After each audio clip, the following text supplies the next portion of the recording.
បាទជំរាបសួរបងប្អូនអរគ្នាថ្ងៃនេះខ្ញុំសូមណែនាំកន្លែងសក្ការៈបូជាដ៏មានតម្លៃមួយរបស់ប្រទេសខ្មែរយើងដែលមានប្រវត្តិដ៏យូរលង់ណាស់មកហើយបើគិតទៅជិត500ឆ្នាំមកហើយដែលមានឈ្មោះថាព្រះវិហារអត្តរសដែលខ្មែរយើងខ្លះហៅថាចិត្តរសខ្លះហៅថាអត្តរសទីពិតទៅយើងសរសេរអត្តរសហើយព្រះវិហារនេះគឺកសាងឡើងក្នុងរជ្ជកាល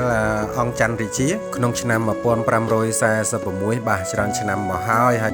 អ្វីដែលខ្ញុំចាប់អារម្មណ៍បំផុតនោះគឺព្រះអង្គធំដែលកសាងឡើងពីថ្មភ្នំដែលនៅក្នុងភ្នំឧដុង្គនោះតែម្ដងហើយអស្ចារ្យមែនតើបងប្អូនពេលដែលខ្ញុំបោះចំហៀនចូលទៅដល់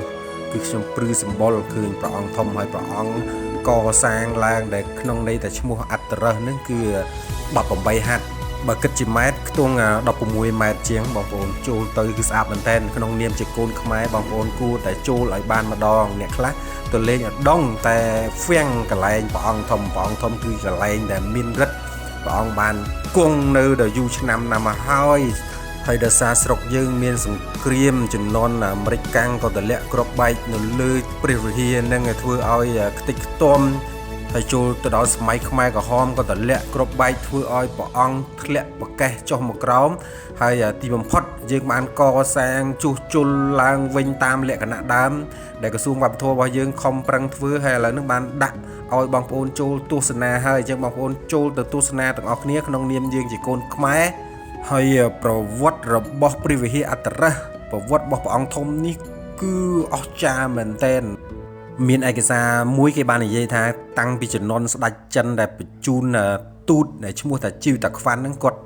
ដើរមកមើលស្រុកខ្មែរហើយគាត់ឃើញខ្មែរអភិវឌ្ឍហើយឃើញភ្នំឧដុង្គហ្នឹងដែលមានរាងដូចជាសត្វមកកអ្នកខ្លះនិយាយថាសត្វនេះប៉ុន្តែឯកសារហ្នឹងនិយាយថាសត្វមកក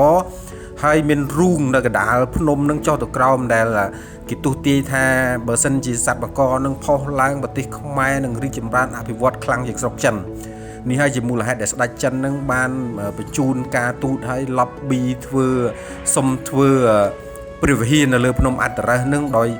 យកថ្មទៅញុករូងសត្វមកកនោះហើយធ្វើព្រះវិហារមួយដែល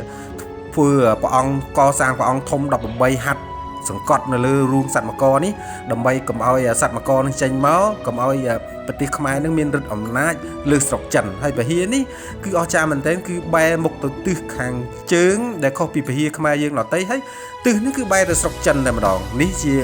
ចំណុចមួយដែលបងប្អូនយើងគួរតែពិចារណាហើយ